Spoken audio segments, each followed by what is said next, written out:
আসসালামু আলাইকুম। এখন শুনবেন সংবাদ শিরোনাম। পাল্টা হামলায় চলছে ইরান মার্কিন ইসরায়েল যুদ্ধ, প্রাণহানি বেড়ে 1100। খামেনির স্থলাভিষিক্ত হলেন সাইদ মুস্তাবা, ইরাকে গায়েবানা জানাজা। বাংলাদেশ সহ মুসলিম দেশগুলোর সহমর্মিতা চাইল ইরান, আমিরাতে আটকে পড়া প্রবাসীদের ফেরাতে আজ ও কাল দুটি ফ্লাইট পাঠাচ্ছে ঢাকা।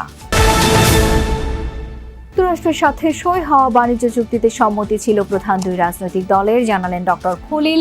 জ্বালানি সংকট মোকাবেলায় মার্কিন সহকারী পররাষ্ট্রমন্ত্রীর সহযোগিতা কামনা। ইসলামী বিশ্ববিদ্যালয়ে কর্মচারী ছুরিকাঘাতে প্রাণ গেছে, সমাজ কল্যাণ বিভাগের চেয়ারম্যান আসমা সাদিয়ার, অভিযুক্তের আত্মহত্যার চেষ্টা। এতক্ষণ শুনছিলেন সংবাদ শিরোনাম, এখন শুনবেন বিস্তারিত। ইরানে টানা পঞ্চম দিনের মতো চলছে যুক্তরাষ্ট্র ইসরায়েলের যৌথ অভিযান। রাজধানী তেহরান সহ ব্যাপক হামলার শিকার কোম, ইস্পাহান সহ বিভিন্ন এলাকা। মঙ্গলবার বিমান হামলায় গুড়িয়ে দেওয়া হয়েছে ইরানের বিশেষজ্ঞ প্যানেলের কার্যালয়। এছাড়াও হামলা হয়েছে দেশটির একাধিক সামরিক ও প্রশাসনিক স্থাপনায়। ইস্পাহানে বিমান হামলায় নিহত হয়েছে আইআরজিসির কমান্ডার সহ মোট 5 সদস্য। যৌথ অভিযানে দেশটিতে প্রাণহানি ছাড়িয়েছে 1100। আইডিএফ এর জোরদার হামলার শিকার লেবাননও। আকাশে ঘন কালো ধোঁয়ার বিশাল কুণ্ডলী। তেহরানের পশ্চিমাঞ্চলে যৌথ বাহিনীর বিমান হামলার পর চোখে পড়ে এমন দৃশ্য। ইরানে টানা পঞ্চম দিনের মতো অব্যাহত যুক্তরাষ্ট্র ইসরায়েলের যৌথ হামলা। রাজধানী তেহরান ছাড়াও কোম, ইস্পাহান সহ বিভিন্ন শহরে চলছে একের পর এক হামলা। মঙ্গলবার বিমান হামলায় গুড়িয়ে দেওয়া হয় সর্বোচ্চ নেতা নির্বাচনের দায়িত্বপ্রাপ্ত বিশেষজ্ঞ প্যানেলের কার্যালয়। মিনজাদাই নামের একটি গোপন পারমাণবিক স্থাপনা ধ্বংস করা হয়েছে বলে জানায় আইডিএফ। তেহরানের এই স্থাপনাটি পারমাণবিক অস্ত্রের সক্ষমতা উন্নয়নে ব্যবহৃত হচ্ছিল বলে দাবি তাদের। রাজধানীতে চালানো আরেক হামলায় কুদস ফোর্সের লেবানন শাখার কমান্ডার দাউদ আলী জাদেহ নিহত হয়েছেন বলেও দাবি ইসরায়েলি বাহিনীর। অন্যদিকে ইরানের আধা সরকারি সংবাদ সংস্থা আইএসএনএ জানিয়েছে, ইস্পাহানে বিমান হামলায় প্রাণ হারিয়েছেন ইসলামী বিপ্লবী গার্ড আইআরজিসির একটি ইউনিটের কমান্ডার আব্দুল হামিদ রাহবার। নিহত হয়েছেন বাহিনীটির আরও 4 সদস্য। মার্কিন সেনাবাহিনী জানিয়েছে, অপারেশন এপিক ফিউরির আওতায় প্রায় 2000 লক্ষ্যবস্তুতে হামলা চালিয়েছে যুক্তরাষ্ট্র ও ইসরায়েল। ইরানের শক্তিশালী সাবমেরিন সহ 17টি নৌযান ধ্বংসেরও দাবি করে ওয়াশিংটন। পাশাপাশি ইরানের সামরিক অবকাঠামোর বিরুদ্ধে ওয়ান ওয়ে ড্রোন মোতায়েন করেছে মার্কিন বাহিনী। লেবাননেও জোরদার হামলা চালিয়ে ওআইসি সদস্য ও মুসলিম দেশ হিসেবে বাংলাদেশ সরাসরি ইসরায়েল যুক্তরাষ্ট্রের যৌথ অভিযানের সমালোচনা করবে, এমনটাই প্রত্যাশা ইরানের। সকালে এক সংবাদ সম্মেলনে এমনটাই জানিয়েছেন ইরানি রাষ্ট্রদূত জালাল রাহিমি জাহানাবাদী।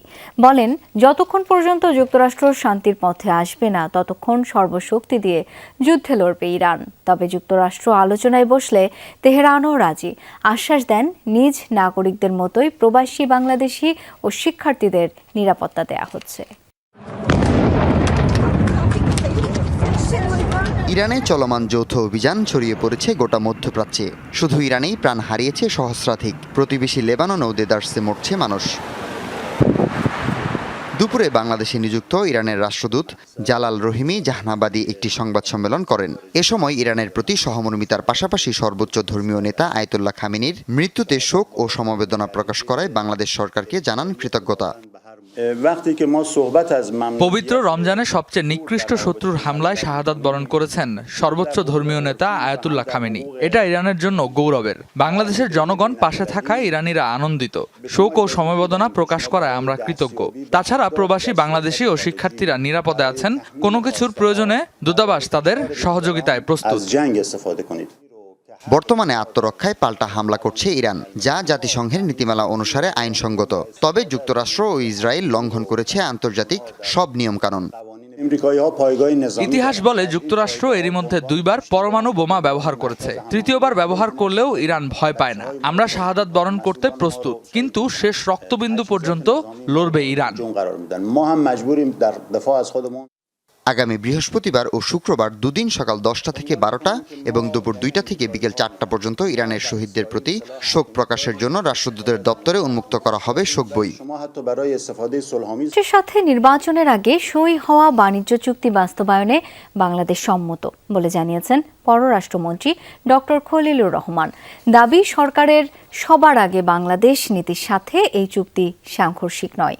জানান অন্তর্বর্তী সরকারের শেষ সময় সই হওয়া এই চুক্তি নিয়ে বড় দুই দলের সম্মতি নিয়েছিল যুক্তরাষ্ট্র। ঢাকা সফররত মার্কিন সহকারী পররাষ্ট্রমন্ত্রী পল কাপুরের সাথে বৈঠকের পর তিনি আরও জানান, ঢাকা ওয়াশিংটন সামরিক সহযোগিতা নিয়ে কোনো আলোচনা হয়নি। যুক্তরাষ্ট্রে থাকা অবৈধ বাংলাদেশিদের ফেরানোর ব্যাপারেও আলোচনা হয়েছে খলিল পল কাপুর বৈঠকে। দিনের শুরুতেই পররাষ্ট্র মন্ত্রণালয়ে যান যুক্তরাষ্ট্রের দক্ষিণ এশিয়া বিষয়ক সহকারী পররাষ্ট্রমন্ত্রী পল কাপুর। প্রথমে পররাষ্ট্র প্রতিমন্ত্রী শামা ওবায়দের সাথে সাক্ষাৎ করেন তিনি। এ সময় সুষ্ঠু নির্বাচনের মাধ্যমে বিজয়ী হওয়ায় ক্ষমতাসীন দল বিএনপিকে অভিনন্দন জানান পল কাপুর। পরে পররাষ্ট্রমন্ত্রী ডক্টর খলিলুর রহমানের সাথে প্রায় ঘণ্টাখানেক বৈঠক করেন তিনি। আলোচনায় উঠে আসে দেশটিতে থাকা অবৈধ বাংলাদেশিদের প্রসঙ্গ। বৈধ কাগজপত্রবিহীন বাংলাদেশি যারা আমেরিকাতে আছেন তাদের ফিরে আনার ব্যাপারেও কথা বলেছি। প্রসেসটা যাতে সহজ হয় এবং সম্মানের সঙ্গে তারা যাতে আসতে পারেন সেই নিয়ে আমার সঙ্গে আলোচনা হয়েছে। আলোচনায় গুরুত্ব পেয়েছে ঢাকা ওয়াশিংটন সম্প্রতি সই হওয়া দেশে চাঁদাবাজ ও অবৈধ অস্ত্রধারীদের তালিকা করে অভিযান শুরুর কথা জানিয়েছেন স্বরাষ্ট্রমন্ত্রী সালাউদ্দিন আহমেদ।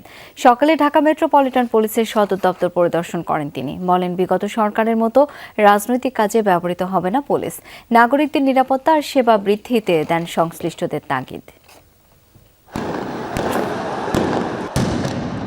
গেল প্রায় 15-16 বছরের নিয়মিত চিত্র ছিল এমন। বিরোধী মত দমনে ক্ষমতার সর্বোচ্চ অপব্যবহার ছিল পুলিশের। কোনো ঊর্ধ্বতন কর্মকর্তার ঔদ্ধত্য ছাড়াই সব সীমা, যেগুলোর বড় শিকার বর্তমান ক্ষমতাসীন দল বিএনপি। বিএনপির স্থায়ী কমিটির সদস্য সালাউদ্দিন আহমেদ, যিনি নিজেও আইনশৃঙ্খলা বাহিনীর ক্ষমতার অপব্যবহারের শিকার, তিনি এখন স্বরাষ্ট্রমন্ত্রী। সকালে প্রথমবারের মতো যান জিএমপি সদর দপ্তর পরিদর্শনে। প্রথা অনুযায়ী দেয়া হয় গার্ড অব অনার। এরপর ঘণ্টা দেড়েক সভা করেন আইজিপি, ভারপ্রাপ্ত কমিশনার সহ পুলিশের ঊর্ধ্বতন কর্মকর্তাদের সঙ্গে। সভা শেষে গণমাধ্যমের প্রশ্নের জবাবে বলেন, ব্যক্তি বা দল নয়, পুলিশ হবে জনগণের। নিম্নপদস্থ কর্মকর্তারা তার উপরস্থ কর্মকর্তাদের ডিঙ্গিয়ে সরাসরি তার উপরস্থ কর্মকর্তাকে যোগাযোগ না করে, এটা বলা হয় চেইন অফ কমান্ড যেন ব্রেক না করে।